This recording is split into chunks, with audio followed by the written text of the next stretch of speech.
Welcome back. Thanks for joining me. We are going to start muscles part 2. We're basically going to be going over some of the things that we already learned about in muscles part 1, but we're really going to focus on contractions and what is happening with those actin and myosin filaments that we talked about in lecture 1, at least we introduced in lecture 1. So now we're really going to understand how these contractions are working and how our muscles are actually giving us the ability to move and to run and to jump and to do all the fun, amazing things that muscles do. So let's review real quick. All right, so we are in a muscle, right? This is any of muscle in our entire body. We are focusing on a single fascicle, one of these little subunits here. Inside each of those subunits is made of a muscle fiber. Each muscle fiber is made of a myofibril. Sorry, that's okay, come here. Okay, somebody wants to say hi. All right, thank you, okay. All right, thank you. He's been bugging me to be on camera all semester long, so there he is. Okay. All right, so each one of our fascicles is again made up of a muscle fiber. Each muscle fiber has individual myofibrils as their subunits, or their monomers if you want to think about it like that. Now, going into each one of these, right, if we peel this layer back, this is known as the sarcolemma. The sarcolemma is kind of like the plasma membrane, right? Very, very specific to muscles, but works kind of the same way, right? Protection, insulation, support, all that good stuff. In between here, we do have some mitochondria, right? We do have some mitochondria in between our myofibrils. You can see some of these elongated nucleuses right here, the nuclei. Remember, these are multinucleated cells. Basically, all of those different cells came together and stretched out and became one of these. And that's why we have those multiple nuclei. We can see our striations, right? Our light and our dark bands, but we're going to break down and go into that a little bit further. So those striations, again, are going to be a result of the internal structure of the myofibrils, those A bands, those H bands, the Z lines, all those things that we're going to talk about in greater detail in just a second. Each one of those myofibrils, by the way, is a long rod composed of cytoplasm. Cytoplasm, as you can think of, just the plasma of the cell, right? The liquidy goo that makes the cell the cell. 80% of it is within the cytoplasm, or made up of cytoplasm, I should say. These myofibrils, again, are just long rods within the cytoplasm. They're primarily cytoplasm themselves, about 80%. They are the special contractile organelle, though. That's the one that allows muscles to do things that no one else can do. It's because they are these myofibrils, these specialized contractile cells. Essentially, they're a long row of repeating sarcomeres. So each sarcomere is a subunit of that myofibril, and so it's in a long chain, and we're going to learn each about those parts, which we introduced in the last lecture. Now, you can see here the muscle fiber. If we go in, we pull out a single myofibril, right? We look at this section from this Z line to this Z line would be considered one single sarcomere. And that's what you can see right here. You've got your thin filaments with your actin. You've got your thick filaments here with your myosin. And yeah, that's exactly what we can see right here. Z disc to Z disc, right? On the inside, we have our sarcomere. One sarcomere would be from here to here. Another sarcomere would be from here to here. The very center, right? The very center is known as our H zone. That's in the center of the A band with two I bands on either end of each sarcomere. So it's I band, A band, I band. All right, separating each two is the Z disc. We're going to go each over these functions in just a second. But you can see basically a clear picture of a single sarcomere right here. The blue lines represent that thin actin filament that we talked about, and the red lines here, the thicker ones, are that thick myosin filament. Now, that Z line or Z disc, sometimes referred to either one, that's why you can hear them interchangeably. This is essentially the boundaries of the sarcomere. This is the outer edges of the sarcomere. So everything from Z disc to Z disc is one single sarcomere, and then Z disc to Z disc is another single sarcomere. Moving on to the thin filaments. The thin filaments are going to be those actin filaments that we talked about. And essentially they're extending out from the Z line towards the center of the sarcomere. They don't go all the way, but they do extend from the center outwards. Now, the thick filaments are located in the center of the sarcomere and then, again, go all the way out. Well, not quite all the way out, but you can see in the little diagram. Now, these guys do overlap. They do overlap at the inner ends of the thin filaments, and they also contain ATP enzymes. Now, ATPs ATPase, I should say. And I think ASE is going to be that enzyme, and usually it's going to be chopping things up. This is important because ATP is basically our energy unit, our little packet of energy. But what we need is we need those enzymes, those ATPase, to help chop that ATP up and turn it back into our ADP and our phosphate. Now that will release the energy that our cells need, specifically our muscle cells in this case, to basically do all the contractions. So this allows them to go through and process that energy. By having this ATPase enzyme, it allows them to break up that ATP molecule. All right, so your A band is going to be comprised of a full length of the thick filament. It does occur near the inner ends. Remember that inner A band, right? With its outer two I bands on the outside. Speaking of I bands, this is the region with only thin filaments. That's why it's known as the I band, and we're going to talk about what that means. Can we not? He's shaking my camera. Sorry, he's just a puppy. So the A band is named so because it is known as anisotropic. I was going to say isotonic. So, anisotropic. Whereas the I bands would be called isotropic. Can we not? Thank you. The H zone, remember that center part of the A band. There are no thin filaments here. And finally, you have the M line, which is the very, very center of the H zone. So basically, the H zone is the center of the A zone, the M zone, or the M line is the center of the H zone. Now, and that's what we can see right here. So we have the M line going right down the center of the sarcomere. We have the H zone, this little light band from here to here. Inside, we have that A band goes from here to here and an I band on either side. And that's what you can see right here when we look at these transverse sections or these cross sections. We can actually see inside of them and you can see what's in each one of them. So here in the M line, we have thick filaments linked just by accessory proteins. We have the H zone right here, which is thick filaments only. We have the A band, which is thick and thin filaments overlapping. We have the I band, which is thin filaments only. And then finally, we have the Z disc, which are thin filaments and those connecting proteins. So you will have to match up which one has what. So this is a great diagram to help you guys memorize the sarcomere. All right, looking at an actual electron transmitted image, and that's what we can see right here. We've got that M line, we've got the H zone, the A zone, each of the I bands right here and right here. You've got your Z discs separating each one of the full sarcomeres right here. Now going into more detail about these actual thin filaments, we do have, basically it's a protein called actin, and it's a contractile protein. And it works in tandem with troponin and tropomyosin. And basically all three of these work together to trigger this contraction. And that's what we're gonna see in a second. Now, most of these thin filaments, again, are gonna be found right here, right? Your I bands and your I bands. Some in your A bands as well. This is what we're gonna have basically consisting of our thin filaments. Now here's what you can see a little bit better image of. So the blue represents the actin molecules. We've got the tropomyosin, which is this elongated kind of spaghetti-like thing, wrapping around, kind of holding everything together. And then finally, you've got the troponin complex, which binds the tropomyosin and the actin together.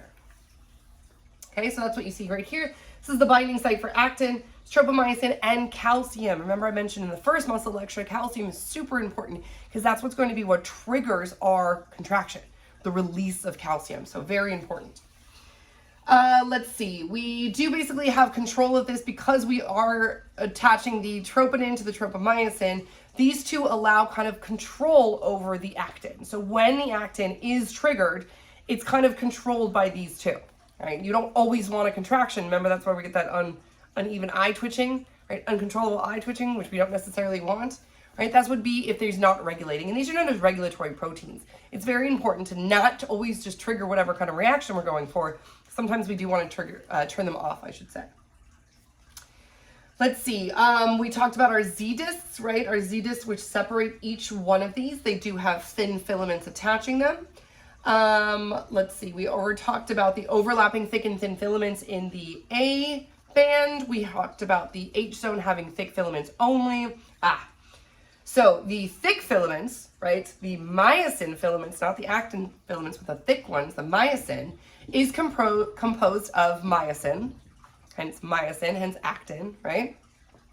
But these guys have ATPase, right? That enzyme that helps to break up the ATP molecule and release that cellular energy, release the energy to cause the contraction. So this guy is super important, that ATPase enzyme, right? If we don't have that, we're not going to get that contraction that we want. And this, again, you can be found right here in that A band, right? Not so much the I bands, just the A band right there. And here's what they look like. So this is the head of the myosin filament. This is your flexible hinge region. They do kind of kick back and forth, basically just like this, and that allows the contractions, the shortening. And then you can see all the different myosin heads here on a portion of that thick filament. Looking at, again, one of those electron micrographs transmission, you can see right here, we've got the myosin heads here and here and here. You've got your thin filaments on the inside. You've got your thick filaments of myosin right here on the outside. And that's exactly what we're looking at right here, minus the space in the middle. Speaking of proteins, let's talk about Titin, the largest protein ever discovered. Titin is massive, absolutely massive, massive, massive. And that's a really good thing, because what happens is Titin actually allows us to kind of stretch out longer than we actually should be. So what we have, and Titin is a molecule that extends from the Z disc to the thick filaments in the M line. And basically what Titin is it's kind of folded up on itself.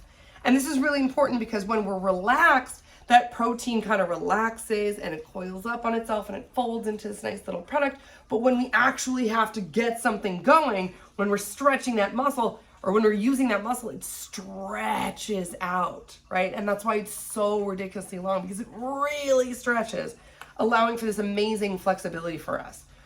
And it's not the only one. There are other proteins that do help bind these sarcomeres together. You don't have to worry about them. That's probably more going to be a physiology kind of question, but you'll see when you get there. All right, so let's talk the steps of muscle contraction, how this actually happens. So basically what's going to happen is we have these muscle fibers that contain two tubules that participate in the actual muscle contracting. This is known as the sarcoplasmic reticulum, very similar to the endoplasmic reticulum, but it's the sarcoplasmic because it's in the sarcomere, and the T tubules, which we're going to see in just a second. Now, the sarcoplasmic reticulum, again, just like the smoothie R, but it's specialized to the sarcomeres. This is an interconnecting set of tubules made of these like phospholipids, same kind of thing. And essentially what's happening is we're forming these cross channels called terminal cisterns. And these occur all over the cell. So it's almost like a plexus of just interwoven sarcoplasmic reticulum, which is great because, again, these are going to contain calcium ions, and calcium is the key to the muscle contraction. So you do want it surrounding your muscles, right? And each of your sarcomeres. So it's very important to have all of this surrounding so you can quickly release that calcium to your source. Now, calcium is going to diffuse directly through the cytoplasm, simple diffusion, and then we are going to allow for the triggering of our muscles. In fact, the triggering of the sliding filament mechanism is directly caused by the calcium. Now, those T tubules that I talked about essentially are just deep invaginations of the sarcolemma, right? That outer membrane, we basically just folded it. This is exactly how we got the endoplasmic reticulum, right? We just folded our outer plasma membrane, and that's how we got it. So that's what I mean by that deep invagination. Now, the triad is a part of this, and essentially it's a T tubule that's flanked with two outer terminal cisterns. And essentially what this is, it's basically like our connection point between the three, hence triad or three. This is actually what's going to conduct that impulse all the way to the deepest inner regions of the muscle fibers, which is really important because we do want all of them to fire off at the same time. And that's why it's important to get this signal triggered at the same time, and therefore directly spread across the sarcolemma, the sarcomere, I should say. Well, the sarcolemma too, and the sarcomere. To help release that calcium so that everybody gets that trigger to release the calcium at the same time and fire that muscle contraction. So that's what we can see right here, right? This is going to be that sarcoplasmic reticulum. This is going to be your terminal cisterns right here. Your triad consists of the terminal cisterns plus this tubules, right? The T tubules that are going all the way around, those transverse tubules, T tubules. right? You can see our sarcolemma, right? Our membrane on the outside here. You've got our mitochondria definitely plugged through out here. They're the ones providing all that ATP so that our ATPase enzyme can chop it up, triggering the release of calcium, triggering the sliding mechanism, triggering our contraction. All right, I think we got everything on this one. So that's exactly what happens. This is known as a concentric contraction of all the muscles happening at the same time. So it is initiated by the release of calcium ions from that sarcoplasmic reticulum that I just talked about. Those calcium ions are going to bind to the troponin. The troponin is going to change shape, which is going to move the tropomyosin. That moving of the tropomyosin and that binding is going to allow that thin filaments, which are exposed, those little myosin heads, are going to start to move, right? And we're going to see that in a video in just a second, so don't, if it's hard to kind of see. But essentially what's happening is the myosin heads are pulling the thin filaments towards the center of the sarcomere. So these thick filaments, these myofilaments, are kicking. And as they're kicking, they're pulling the thin filaments in this way. Okay, so these guys are staying here and these guys are pulling in here. And like I said, we're going to see that in a video in just a second. So the contraction starts here. This is a normal relaxed arm. You've got your thick filaments, which are going to pull the Z discs of the sarcomere closer together, pulling those thin filaments that are attached. The I bands are going to shorten. The H zone completely disappears. And the A band just stays the same, right? Because the A band is the thick filament. It's not contracting. The thin filaments are, the two ends of the thin filaments are coming closer together. So that A band stays the same. But the H band completely disappears. Those I bands get shorter. And that's what you can see here. Everything moves in until we're completely contracted when our two thin filaments have overlapped and they basically can't go any farther. The Z discs are at the end of those thick filaments and they can't move any closer. So that's why we can only get a certain contraction and then that stops. Speaking of stopping, really? His muscles are contracting this whole lecture. All right, guys, that's all I got for you. Thank you so much. Thank you for being patient with Indiana down here. Like I said, he's a puppy. But thank you again. Make sure to watch those extra videos that I have on the Canvas site. It's only here to help. Really, really great stuff from the guys over at Crash Course. Shout out to Crash Course. But anything you guys have questions about, please let me know. Email me, hit me up through Canvas. I'll see you in the lab as well. We do have a muscle list study guide. Make sure that you guys check out the Canvas site, and I will see you for the next lecture. Thank you so much. Thank you, Indiana. Thank you so much, guys. Have a great one.